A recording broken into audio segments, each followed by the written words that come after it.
Vamos abrir nossas Bíblias, irmãos, em Gênesis, no capítulo 26, para dar continuidade a nosso estudo, meditação e aprendizagem no livro de Gênesis. Gênesis 26, agora dentro da história de Isaac. Nós vamos ler os primeiros versos do capítulo até o verso 16.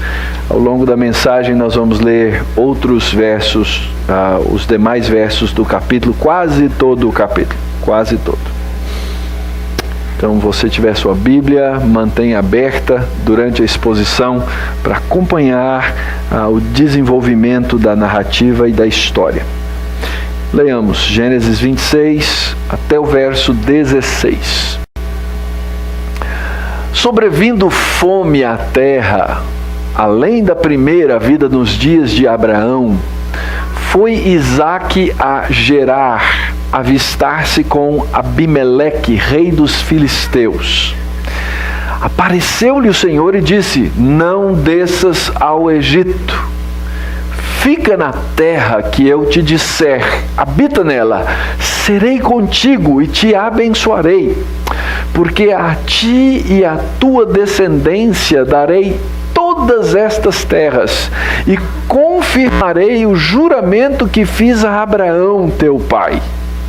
Multiplicarei a tua descendência como as estrelas dos céus, e lhe darei todas essas terras. Na tua descendência serão abençoadas todas as nações da terra. Porque Abraão obedeceu a minha palavra e guardou os meus mandados, os meus preceitos, os meus estatutos e as minhas leis. Isaque, pois, ficou em Gerar. Perguntando-lhe os homens daquele lugar a respeito de sua mulher, disse: é minha irmã. Pois temia dizer: é minha mulher. Para que, dizia ele consigo mesmo, os homens do lugar não me matem por amor de Rebeca, porque era formosa de aparência. Ora, tendo Isaque permanecido ali por muito tempo, Abimeleque, rei dos filisteus, olhando da janela, viu que Isaque acariciava a Rebeca, sua mulher. Então Abimeleque chamou a Isaque e lhe disse: é evidente que ela é tua esposa, como pois disseste é minha irmã? Respondeu-lhe Isaque: porque eu dizia, para que eu não morra por causa dela. E disse Abimeleque: que é isso que nos fizeste? Facilmente algum do povo teria abusado de tua mulher, e tu atraído sobre nós grave delito. E deu essa ordem a todo o povo: qualquer que tocar a esse homem ou a sua mulher, certamente morrerá. Semeou Isaque naquela terra, e no mesmo ano recolheu 100 por 1, porque o Senhor o abençoava. Enriqueceu-se o homem, prosperou, ficou riquíssimo. Possuía ovelhas e bois e grande número de servos, de maneira que os filisteus lhe tinham inveja. E por isso lhe entulharam todos os poços que os servos de seu pai haviam cavado nos dias de Abraão, enchendo-os de terra. Disse Abimeleque a Isaque: aparta-te de nós, porque já és muito mais poderoso do que nós. Vamos orar? Senhor, nos abençoa agora ao lermos, ouvirmos e buscarmos entender a Tua palavra. Dá-nos sabedoria, ó Pai, diante do Senhor, iluminação do Teu Espírito, para conhecermos a Tua verdade. Que as palavras dos meus lábios e o meditar do meu coração sejam agradáveis na Tua presença, Senhor meu, rocha minha, Redentor meu. Amém. Mais uma vez, na continuidade da história da salvação do seu povo, Deus nos surpreende com algumas coisas que, se lidas à luz do todo, fazem um grande sentido nessa história que é a nossa história. Deixa eu lembrar isso para vocês. A Bíblia relata a história da salvação. E ela vem construindo toda uma demonstração de como Deus preparou todas as coisas, como Deus organizou todas as coisas, para que Ele constituísse para si um povo. Ora, esse povo que foi sendo formado desde a saída do Jardim do Éden, ao longo de toda a história, nesse período que nós chamamos o período da redenção, depois da queda, depois da criação, esse povo ele vai se formar como um grande povo. Então a história que é essa história desse povo lá no Antigo Testamento, no caso específico aqui, Isaac e Rebeca, ela não é uma história do povo judeu. Ela não é uma história dos israelitas. Ela é uma história do povo de Deus, do qual nós somos parte. Então essa história é uma história da qual nós, vindo depois do projeto de redenção realizado por Jesus Cristo na cruz, é uma história da qual nós somos os continuadores. A história da redenção, ela não terminou. A história da redenção, ela vai até naquele último grande dia em que o Senhor Jesus Cristo vai voltar e vai nos reunir aos nossos pais, e vai nos reunir a Isaac, e vai nos reunir a Rebeca, e nós, quem sabe, vamos poder juntos conversar sobre essas coisas que lemos nessa palavra. Quem sabe algumas dúvidas a gente até possa tirar lá, no período de perguntas e respostas. Mas o fato é que nós precisamos ter um foco nessa história. E o foco dessa história sempre é a glória de Deus na obra redentora do nosso Senhor Jesus Cristo. E então nós vamos poder aprender ao longo, como temos feito ao longo da história, das 11 grandes histórias no livro de Gênesis, nós vamos poder aprender como esses nossos irmãos caminharam na fé e cresceram na fé. Nós estamos bem aqui nesse ponto em que começou a história dos descendentes de Isaac. Lembram? Eu falei para vocês alguns domingos atrás. O livro de Gênesis é dividido em 11 partes, que começam sempre dizendo: essa é a história da geração dos céus e da terra. Essa é a história dos descendentes de Adão, de Noé, a sua família, de Sem, Cam, Jafé e assim por diante. E nós chegamos nessa parte que é a história dos descendentes de Isaac. E aqui, na história dos descendentes de Isaac, nós temos a continuidade da grande história na qual Deus vai fazer cumprir todas as suas promessas, trazendo bênção sobre o seu povo, bênção sobre a sua igreja. Então, no capítulo 25, nós vimos a respeito da exclusividade da promessa. Como é que Deus mantém a sua promessa para o seu povo de uma maneira muito particular. Vimos que Abraão, aquele que virá a ser conhecido como o pai na fé, morre nessa fé.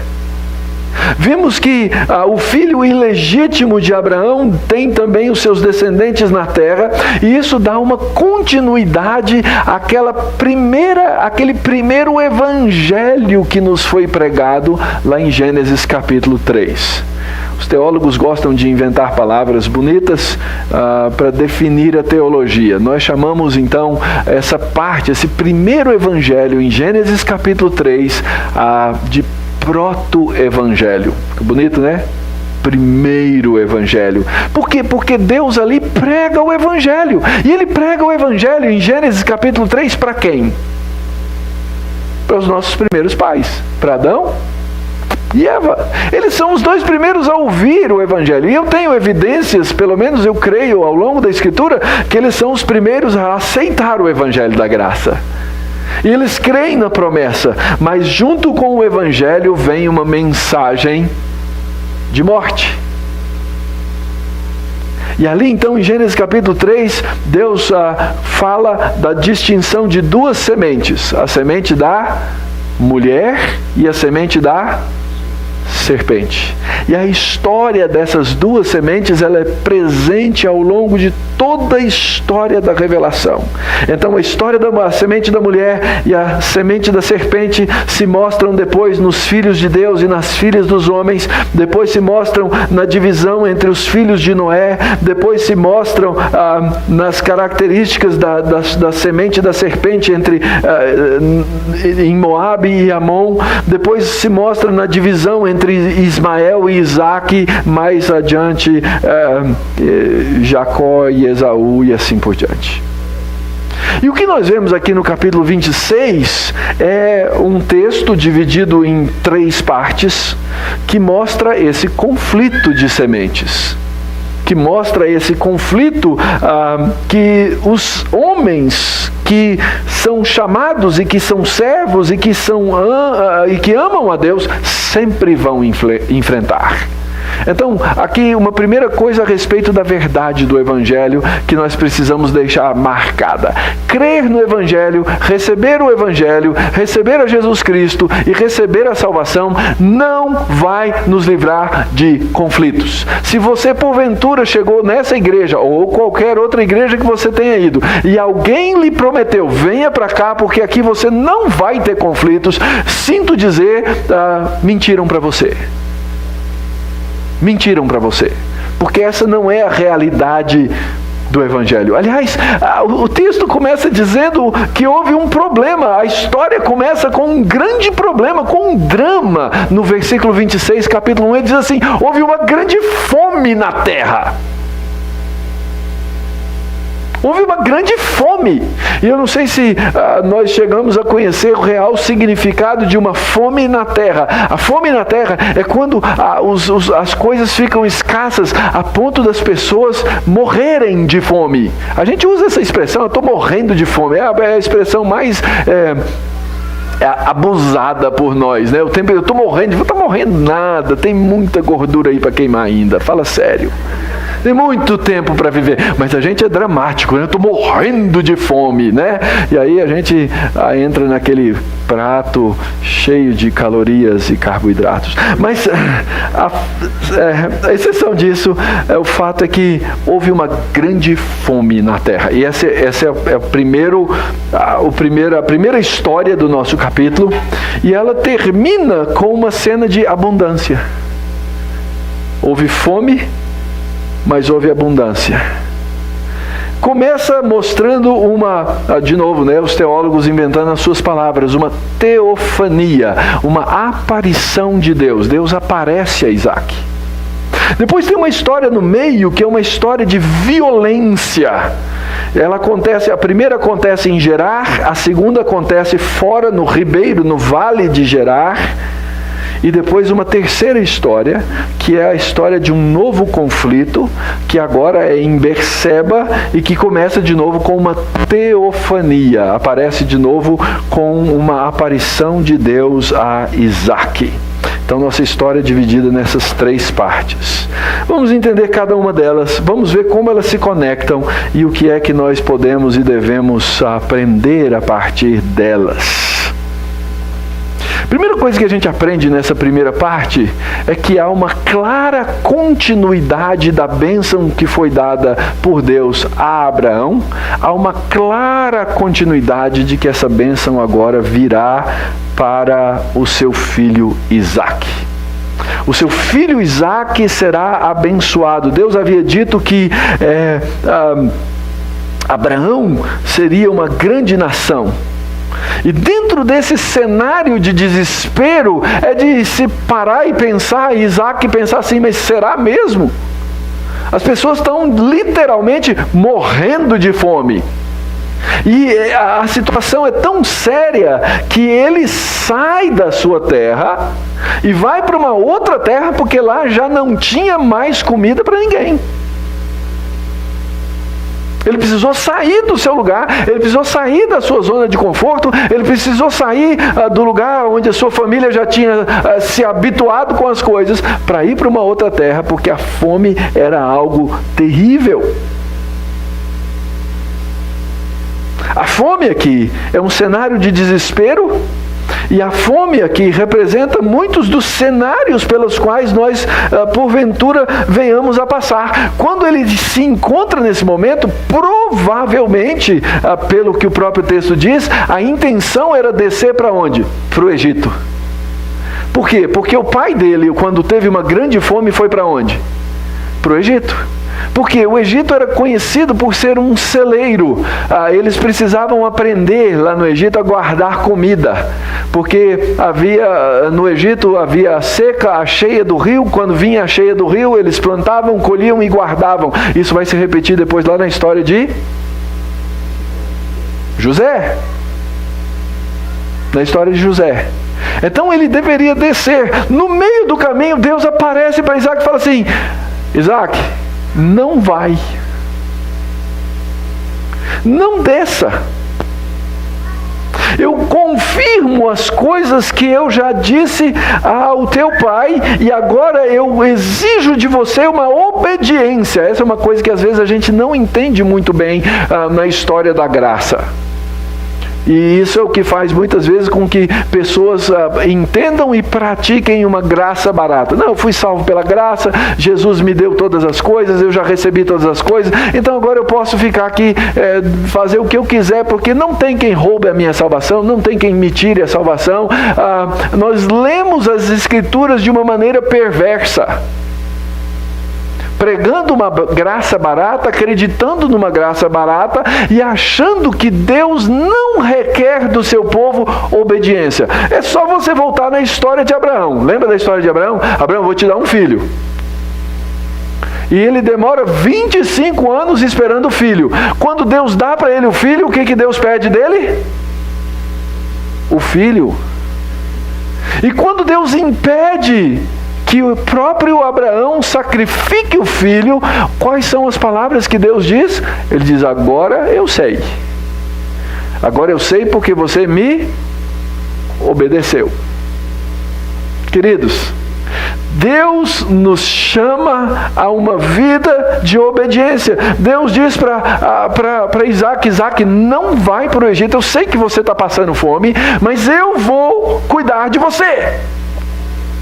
E é interessante a maneira como o próprio texto coloca, porque o texto diz assim: eu vou ser contigo, eu vou te dar todas essas coisas. Verso 4, eu vou fazer igualzinho eu prometi com Abraão, eu vou multiplicar a tua descendência como as estrelas do céu, vou te dar todas essas terras, na tua descendência serão abençoadas todas as nações da terra, porque Abraão obedeceu a minha palavra e guardou os meus mandamentos. Mas pastor, é porque ele creu ou porque ele obedeceu? E a resposta, qual é? Porque ele creu e como consequência ele obedeceu, queridos. Ele creu e ele obedeceu. Veja bem, eu não estou ensinando aqui para vocês uma espécie, outra palavra complicada dos teólogos, de sinergismo. Que o nosso poder, que a nossa força, que o nosso agir é que faz a salvação. Não. Mas aquilo que nós fazemos é uma consequência dessa salvação que Deus nos deu.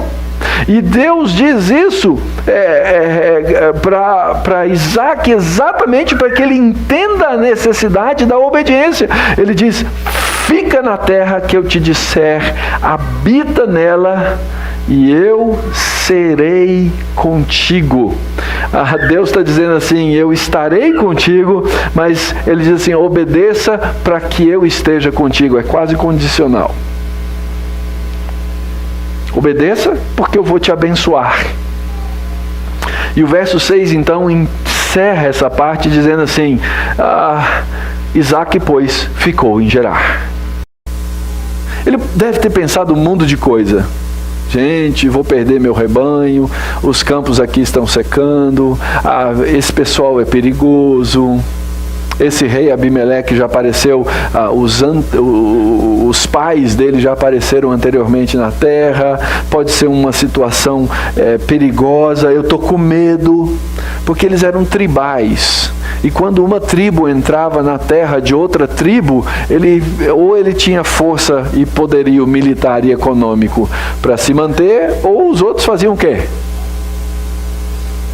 Matavam, roubavam, estupravam. Aliás, o rei vai dizer daqui a pouquinho, olha, facilmente um homem teria tomado a tua mulher e a teria abusado dela. Porque você não é do nosso povo, você não é da nossa família. Agora, se a gente soubesse que ela era mulher casada, a gente ficava mais. Porque a gente sabia o quê? Que ia ter um marido para protegê-la. Então, a bênção aqui é confirmada para a obediência. E Deus dá a Isaac uma bênção de proteção. Ora, o filho Isaac repete o padrão do pai. Nós não acreditamos que a Bíblia ensine maldição hereditária, mas a gente observa, não só na nossa vida, como a gente observa nas histórias da Bíblia, que há uma tendência dos filhos repetirem os erros dos pais e serem como os pais foram. Há ou não há? Quem foi uma grande profeta brasileira que disse isso? Elis Regina, lembram? Lembram da música de Elis Regina? Como é que é o nome daquela música? Eu não lembro, eu sou péssimo.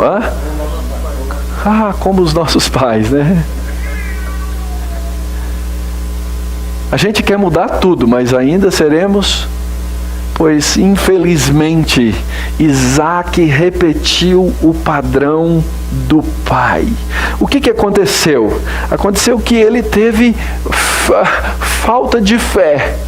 E ele colocou o temor do coração dele nos homens. Aliás, a grande parte dos nossos pecados nessa vida é por temer a homens.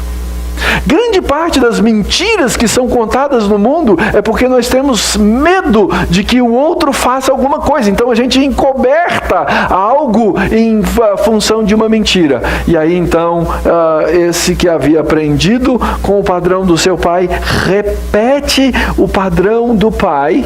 Ele, diante desse Abimeleque que aparece aqui, que deve ser um descendente daquele outro Abimeleque, também filisteu, que teve um encontro com Abraão anteriormente na história. Ele lá nessa terra desse rei chamado Gerar, Deus apareceu para ele, Deus ordena que ele fique, mas ele fica com medo.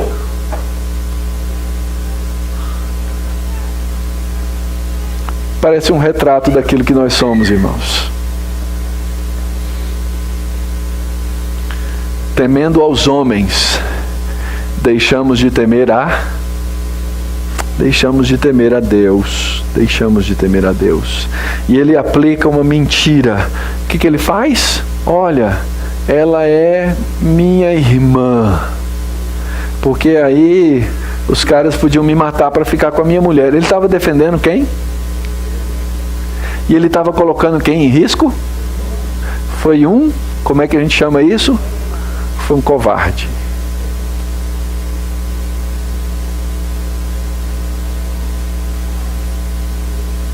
Não é a história, o padrão da história não é o que devemos seguir, certamente.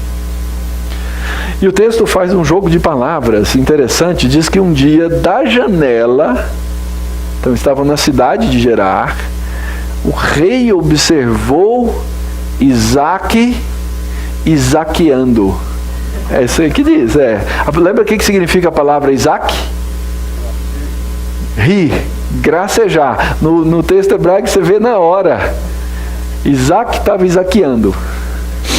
Estava fazendo graça. O rei viu e falou assim: é óbvio que ela é sua mulher. E é interessante que essa é uma das histórias, um dos capítulos na Bíblia que a gente chama de anacrônicos. Às vezes a gente espera que a história bíblica seja uma sequência bem clarinha, né? Cronológica. Ora, a gente já leu atrás a história de Esaú e Jacó, né? Os filhos já tinham nascido, já estavam lá adiantados, mas essa história é uma história quando eles ainda nem filhos tinham. Porque senão todo mundo saberia que eles eram marido e mulher. Então é uma história anacrônica, ou seja, o autor do texto colocou ela entre outros 2 capítulos para que nós entendêssemos essa necessidade da obediência e do temor. Então ele coloca aqui para nos introduzir a próxima história, ou a história que virá nos próximos capítulos. Então, houve falta de fé, houve temor, e aí então o rei percebe o que é que estava acontecendo. E aí o rei é usado, mais uma vez, na primeira história com os pais desse Abimeleque, o que aconteceu? Deus apareceu para o rei e disse assim, olha, o profeta está te enganando. Dessa vez, Deus revelou o problema através de uma circunstância. Ele viu uma situação, percebeu a situação, entendeu a situação e ele foi fazer o quê, gente? Confrontar. Ele foi confrontar a Isaac. Ele pergunta com todas as letras, Isaac, o que é que você fez? Aliás, pode ver, sempre que aparece essa expressãozinha na Bíblia, é porque alguém pisou na bola, cometeu um pecado e precisa ser confrontado. Onde é que a gente aprende o primeiro padrão de confronto na Escritura? Gênesis capítulo 3. Quando Deus volta ao jardim, e que é que Deus pergunta para Adão? Onde você está? Abraão responde, e ele diz o quê? O que é isso que você fez? Queridos, como a Escritura é sábia, como Deus nos dá sabedoria. O pecado, ele precisa ser confrontado. Nós precisamos levar as pessoas a enxergar o seu próprio pecado. É óbvio que Isaac vai começar a dar suas desculpas do medo. E ele fala então, olha, eu estava com medo. Eu estava com medo de morrer por causa dela. E ele pergunta, que é isso que você fez? Você colocou a sua mulher em risco por causa de medo. E o rei resolve o problema. Ele faz um decreto, fala, ninguém toca nesse cara porque ele é medroso mesmo. Interessante como Deus protege, né? Deus protegeu um servo seu numa situação de pecado e medo dos homens por meio de um decreto de um rei que a gente fica assim com uma tendência de achar que ele era até o quê? Crente. A gente não sabe. Mas até a gente fica pensando assim, lá adiante a gente vai ver que tem muito mais fé ali do que a gente possa imaginar. Ele então deu a ordem e Deus então vai e abençoa aquele homem com prosperidade. É interessante, meus irmãos. A partir do verso 12, o texto vai dizer, Isaac semeou, ele plantava, dava 100 por 1. Enriqueceu-se. O texto faz uma salada de palavras para saltar aos nossos olhos. Enriqueceu, prosperou, ficou riquíssimo. Deus deu àquele homem prosperidade. Deus o abençoou no meio daquela situação, dando-lhe lavouras e dando-lhe gado, mas a bênção também retornou em forma de inveja. E aí o texto vai dizer que os pastores, vendo aquela riqueza toda, vendo as ovelhas, vendo o número de servos, verso 14 diz assim, os filisteus tinham inveja. E aí eles começaram a fazer o quê? Colocar pedra no poço. Verso 15, por isso lhe entulharam todos os poços. E ele precisava, se ele tinha muita ovelha, tinha muito gado, ele precisava de muita água. E eles iam lá e pegavam e jogavam pedras nos poços, terra nos poços. É interessante que o texto diz assim, nos poços que o seu pai havia cavado com os seus servos, até que chegou o ponto em que ele disse assim, cai fora. Você está aqui nas planícies em volta da cidade, mas não vai dar mais. é melhor você ir embora, porque o conflito ficou grande, eu não consigo mais garantir a sua segurança. É isso que ele estava dizendo. Eu prometi que ia cuidar de você, da sua mulher, mas hora dessa a coisa vai estourar. Isaac não fez guerra, não se levantou contra Abimeleque, e às vezes isso é uma questão de prudência. E aí então Isaac agora vai mover-se, vai sair desse lugar para um outro lugar. Aonde é que Isaac não podia ir? Não vai para o Egito. Apesar de achar que lá tem comida e lá tem o rio com a água, não vai para o Egito. Aí o texto diz então: então Isaac saiu dali e se acampou no vale de Gerar, onde habitou. E tornou Isaac a abrir os poços que se cavaram nos dias de Abraão, seu pai, porque os filisteus os haviam entulhado depois da morte de Abraão. E lhes deu os mesmos nomes que já seu pai lhes havia posto. E cavaram os servos de Isaac no vale e acharam um poço de água nascente. Mas os pastores de Gerar contenderam com os pastores de Isaac, dizendo: essa água é nossa. Por isso chamou o poço de Ezeque, porque contenderam com ele. Então cavaram um outro poço, e também por causa desse contenderam. Por isso recebeu o nome de Sitna. E partindo dali cavou ainda outro poço, e como por esse não contenderam, chamou-lhe Reobote, e disse: porque agora nos deu lugar o Senhor, e prosperaremos na terra. Essa é a cena do grande conflito. Cavar poços que são entulhados. E aqui a gente tem que tomar muito cuidado, gente, porque eu podia fazer um sermão super legal aqui para vocês sobre os poços entulhados da sua vida, tá? Mas o texto não fala sobre isso. O texto não fala sobre isso. Então, Isaac passa por uma nova mudança. Ele sai do arredor da cidade de Gerar e vai para o vale de Gerar.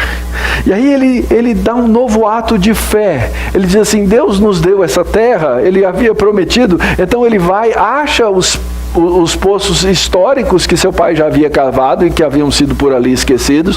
Ele reabre aqueles poços, porque eles haviam sido, parece que os filisteus gostavam de entulhar poço, né? Era uma prática comum, e era mesmo, sabe por quê? Porque se eles não usassem um poço e deixassem aberto, eles estavam dando o quê? Força para o inimigo. Eu não quero ninguém aqui, eu quero esse povo longe. Então eles entulhavam o poço mesmo, era a prática comum. E aí então ele vai e dá aos poços o mesmo nome que o pai havia dado. Porque isso é uma maneira de marcar historicamente que aquela terra pertence a Abraão. Mas no meio desse processo, os filisteus vêm e falam: esse não. Aí ele vai e fala assim: não é? Então eu vou mudar o nome do poço. Primeiro ele deu o nome de Ezeque. Ezeque significa agora disputa. E essa é uma coisa que os servos de Deus ao longo da história encontraram várias vezes nessas coisas comezinhas da vida. Existem disputas. Isaac não estava livre, apesar de grandemente abençoado por Deus. Apesar dele ter achado um poço de água viva. Gente, isso é um negoção. Significa um poço que tem água corrente. Era uma corrente de água passando por lá. Eu não sei se você já esteve nesses lugares, já viu esses poços. Talvez aqui no Brasil sejam, aí no sertão, a mesma coisa. Mas um poço, geralmente a água dele não é assim, aquele negócio todo, não. Alguns têm água limpa e cristalina, mas muitos têm uma água saloba, ruim, difícil. Aliás, já falei para vocês algum tempo atrás sobre a expressão temperante, lembra? Eles temperavam a água com 1/7 de vinho para tirar o gosto ruim daquela água. Então, esses poços, quando alguém achava um poço de água corrente, ufa, que negoção. Tão feito, né? Os caras vêm e falam: esse poço é nosso. Ele muda o nome do poço e diz: esse poço se chama Ezeque, que significa o lugar de disputa. No meio dessa terra árida, esses caras vieram tomar o poço. Foram para outro poço. E os caras vieram atrás e disseram o quê? Esse poço é nosso. E aí ele deu o nome de Sitna. A palavra significa oposição. Aliás, a raiz da palavra Sitna é a mesma raiz da palavra Satanás. O negócio do diabo mesmo. O diabo é o opositor. Ele fala assim, que coisa, isso é o capeta mesmo atrás da gente. E finalmente ele chega num terceiro, e agora ele dá a esse em que eles pararam de perturbar, ele dá o nome de Reobote, que significa espaço. Finalmente Deus nos deu espaço. O Senhor abriu espaço para nos cumprir a promessa. Lembra? O capítulo começou com uma promessa de Deus. Qual era a promessa? Eu vou te dar todas essas terras. Então esse é um espaço que Deus lhe abre. O espaço é parte da bênção de Deus. A proteção é parte da bênção de Deus. Porque esse homem, apesar do seu pecado, apesar da mentira, apesar da covardia, apesar de ter exposto a sua esposa, apesar de ter exposto a sua família, é um filho da aliança. Vai entender, né? Coloca isso na nossa justiça. O que você faria com Isaac? Nossa justiça parece que é mais severa que a de Deus, não é não? Por isso, queridos, nós precisamos aprender essa humilhação da graça. Nós, às vezes, o nosso sentido de justiça, ele sempre tende a pender para o legalismo. Nós temos que ser muito cuidadosos. A justiça da graça é tremenda. Deus pegou esse homem com todos esses problemas e lhe abre espaço porque ele vai cumprir a sua justiça. Você consegue lembrar de alguma coisa a respeito de alguém nessa história? Alguém que é absolutamente injustiçado apesar de nunca ter pecado?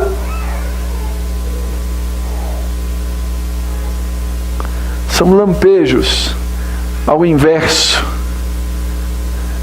Quando nós conseguimos ver a bondade de Deus. Cristo foi morto por causa dos nossos pecados. E as motivações daqueles que mataram a Jesus foram as mesmas motivações que levaram esses homens a perseguir Isaac. Mesmas. Ver a bênção de Deus, ver a graça de Deus, ver a obra de Deus. Então, queridos, nós temos que nos conformar com o fato de que ao longo da história existirão poços a serem abertos, poços a serem perdidos, poços que vão ter que ser reabertos. Mas o nosso espaço de fato é Cristo. A história continua, nos últimos versos. Dali subiu para Berseba. Então ele estava em Gerar, depois ele foi para o vale de Gerar e agora ele vai para Berseba. Onde é que ele não podia ir? No Egito. Na mesma noite lhe apareceu o Senhor e disse: Eu sou o Deus de Abraão teu pai, não temas. Já ouviram essas palavras em algum outro lugar? Não só Isaías, mas Deus falou ao próprio Abraão. Ele diz assim: Abraão, não temas. Você não pode temer. Eu sou o seu Deus, eu sou aquele que te protege. Eu sou El Shaddai. Não temas, porque eu sou contigo. Abençoar-te-ei e multiplicarei a tua descendência por amor de Abraão, meu servo, a quem eu fiz a promessa. Então levantou ali um altar e, tendo invocado o nome de Jeová, armou a sua tenda, e os servos de Isaque abriram ali um poço. De Gerar foram ter com ele Abimeleque e seu amigo Alzate e Ficol, comandante do seu exército. Disse-lhes Isaque: por que viestes a mim? Eu já estou longe, vocês me mandaram embora. Pois me odiais e me expulsastes do vosso meio. E eles responderam: vimos claramente que Jeová é contigo. E então dissemos: haja agora juramento entre nós e ti, façamos aliança contigo. Jura que nos não farás mal, como também não te havemos tocado, e como te fizemos somente o bem e te deixamos ir em paz. Tu és agora abençoado de Jeová. Então Isaque lhes deu um banquete, comeram, beberam. E levantando-se de madrugada, juraram de parte a parte. Isaque os despediu e eles foram em paz. E nesse mesmo dia vieram os servos de Isaque, dando-lhe a notícia do poço que tinham cavado, lhe disseram: achamos água. Ao poço chamou-lhe Seba. Por isso Berseba é o nome daquela cidade até o dia de hoje. Eu não sei se vocês já pararam para perguntar por que é que vocês aguentam e por que é que os pastores fazem isso. Por que que a gente repete tantas vezes a história de Cristo? Porque isso é uma coisa que a Bíblia nos ensina. O fato de que nós somos um povo que precisa constantemente ser confirmado. Confirmado. E esse processo, queridos, isso que a gente faz aqui juntos como igreja, quando a gente canta juntos, minha alma canta ao Senhor, Ele é o meu Salvador, Ele me guarda, Ele me protege. É quando nós fazemos um para os outros o quê? Uma confirmação. É quando um pai vê um filho confirmando a fé. É quando um marido vê uma esposa reafirmando a verdade de Cristo. É quando as gerações se misturam aqui e nós podemos ver uns dos outros essa verdade ecoar da nossa vida, esse reconhecimento de que somos de fato pecadores, mas juntos no Senhor formamos um corpo, somos uma família, somos a igreja de Cristo, e como igreja de Cristo nós nos confirmamos. E às vezes a gente faz isso aqui, às vezes a gente faz isso longe. Eu e o reverendo Jonatas estivemos lá nessa outra igreja, distante. Você olhava assim no aplicativo, assim, 9.000 e não sei quantos quilômetros de distância.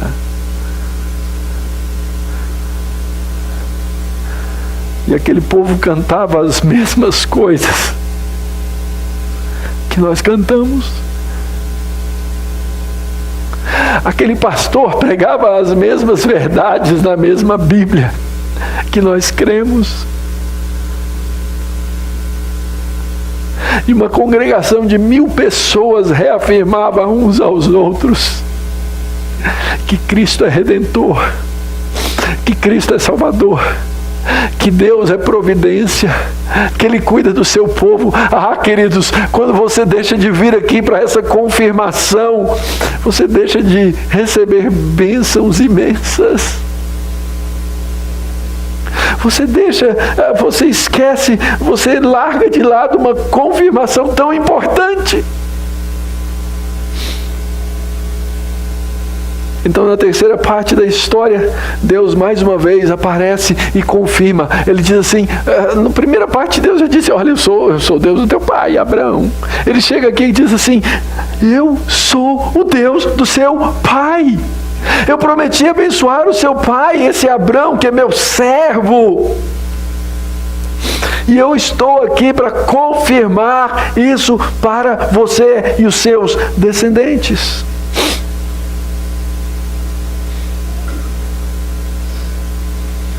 Aliás, é bem simbólico, porque nesse mesmo lugar, em Berseba, foi aonde Abraão fez o primeiro pacto de não agressão com os filisteus.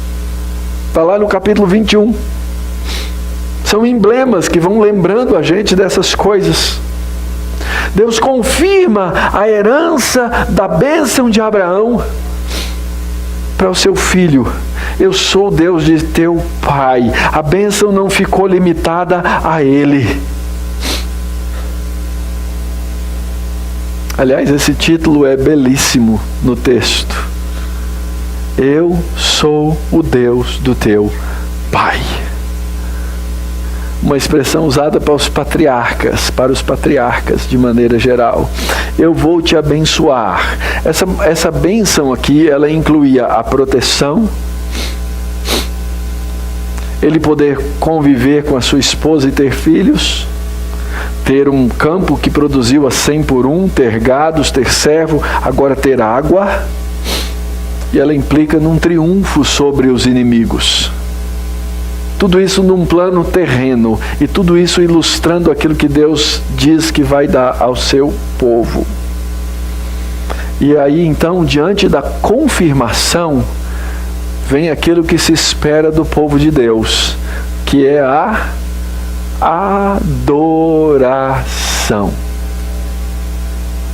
É por isso que no culto nós fazemos esse eu posso chamar isso de teatro mesmo.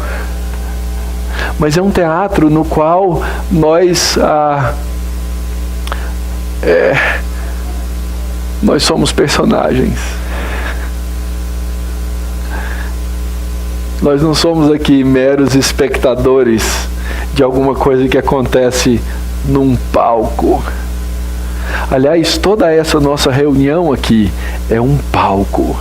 E nós estamos dizendo para o mundo, nós estamos dizendo para os principados, para as potestades, nós estamos dizendo para os curiosos que enfiam a cara ali, toda hora aparece um ali que vem de um outro evento, quer saber o que esse povo está fazendo aí. Nós dizemos para o mundo, Cristo é o Senhor, Ele é o nosso Senhor, Ele é a nossa salvação, Ele é a nossa providência. Esse palco que Deus montou, chamado culto, é um lugar no qual nós participamos para sermos confirmados. E a nossa confirmação gera essa adoração, esse coração que se dobra diante de Deus. E o texto então diz o que Isaac fez?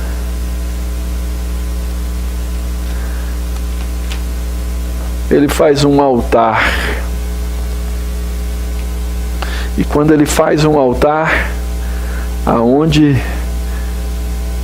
Deus havia ordenado Abraão a fazer,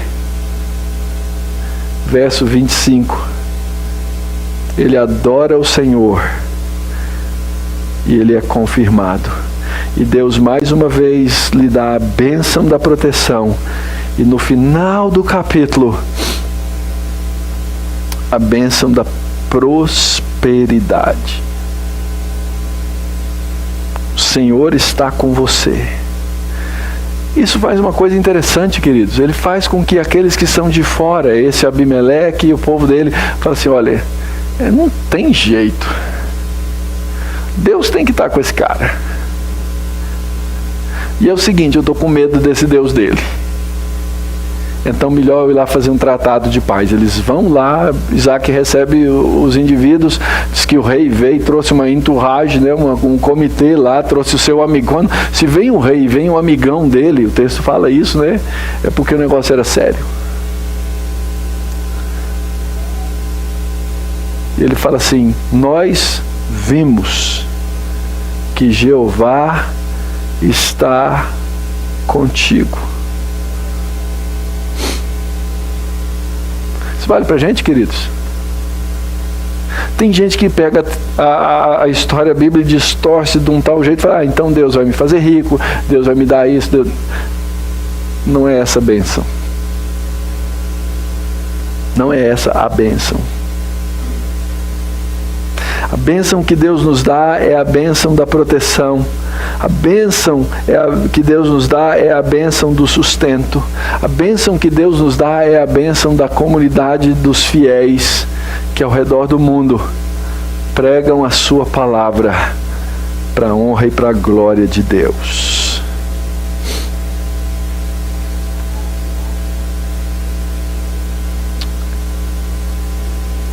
Os homens chegam, falam isso, percebem que Deus está com eles. É isso que Deus quer na nossa obediência. Deus está com vocês. E aí diria, não importam as circunstâncias. Deus está com o seu povo. Deus está com a sua igreja. Isaac faz uma festa, dá um banquete, celebra um pacto, era assim que eles celebravam um pacto.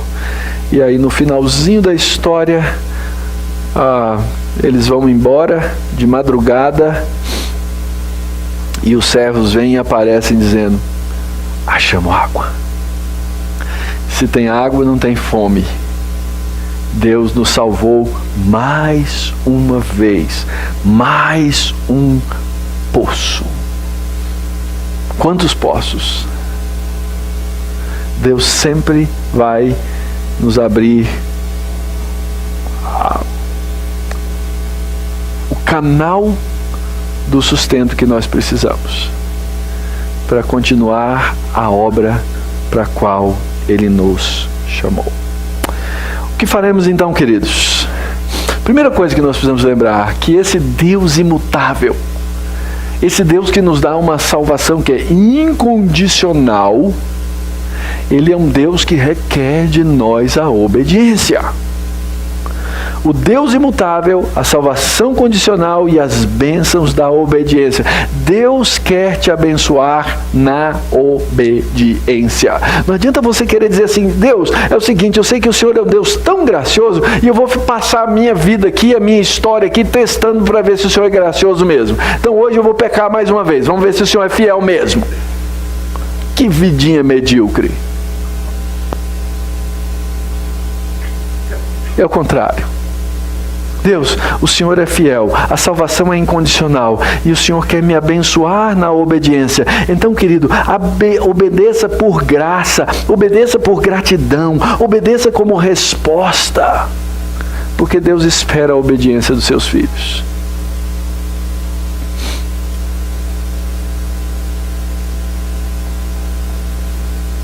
Seja obediente a Deus. Dobre-se diante dele. Segunda coisa, o texto serve-nos como também um alerta ao temor dos homens. Grande parte dos nossos pecados, eles são dados ou eles são cometidos por nós porque nós tememos a homens. Porque nós queremos nos proteger ou porque nós queremos nos impor. No caso de Isaac, foi especificamente a mentira. Mas pode ser uma miríade de coisas diferentes. A maneira como você se porta, a maneira como você se impõe, a maneira como você se esconde, a maneira como você fala ao seu próximo, a maneira como nós temos a tendência de nos encher de autojustiça. Cuidado, queridos. Não deixe durante a sua vida, durante os seus dias, durante a sua semana todinha, de parar e fazer autoexame. Examine-se. Olhe para você mesmo, olhe para o seu coração, olhe para a maneira como você falou com a sua esposa, olhe para a maneira como você falou com o seu marido, olhe para a maneira como você falou com o seu pai, para o seu filho, olhe como você se relacionou com as pessoas. E meça, será que a minha atitude não está sendo desenvolvida por causa de temor dos homens?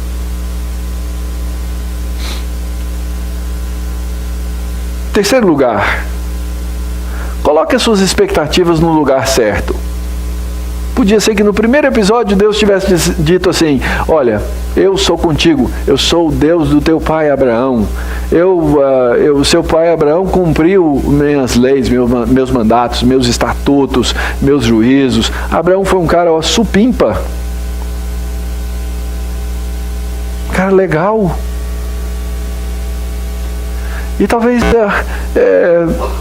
Isaac saísse dali e pensasse assim: cara, eu vou ser igual ao meu pai então.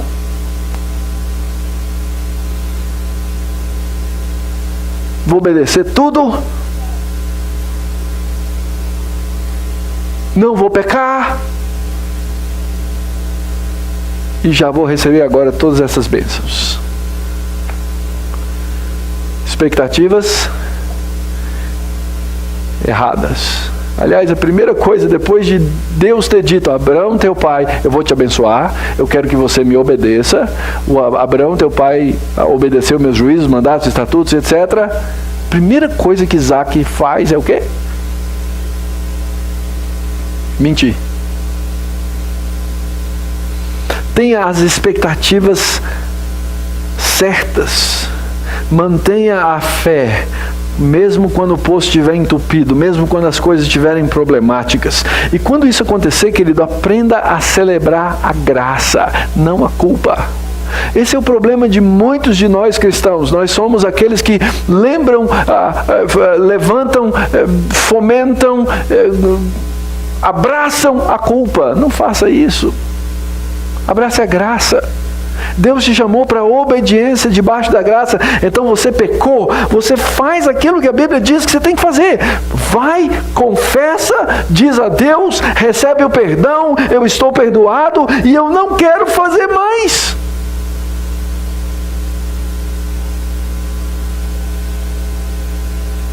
E quando você fizer de novo, repete a mesma coisa, celebra a graça, não a culpa. Deus não nos criou para vivermos repetindo padrões de pecado. Deus não quer isso. E como igreja, como comunidade, a gente precisa se ajudar através da leitura, do acompanhamento uns dos outros, do aconselhamento bíblico. Nós precisamos ajudar a quebrar padrões de pecado na vida uns dos outros. Então nós não devemos celebrar o pecado.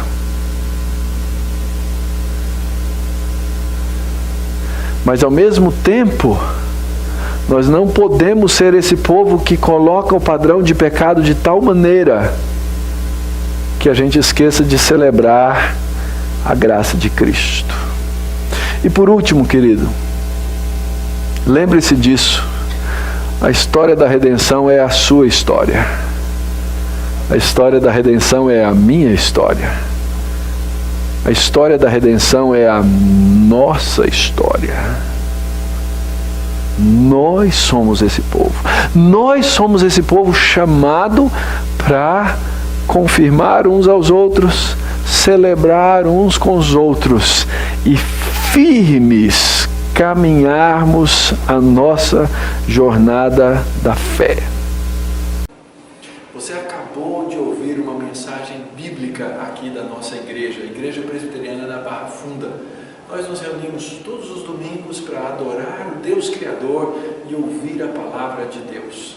Se você já tem uma igreja, abençoe essa igreja, ore por nós, abençoe a nossa igreja. Se você não tem uma igreja, gostaríamos de convidá-lo para vir nos conhecer e adorar conosco.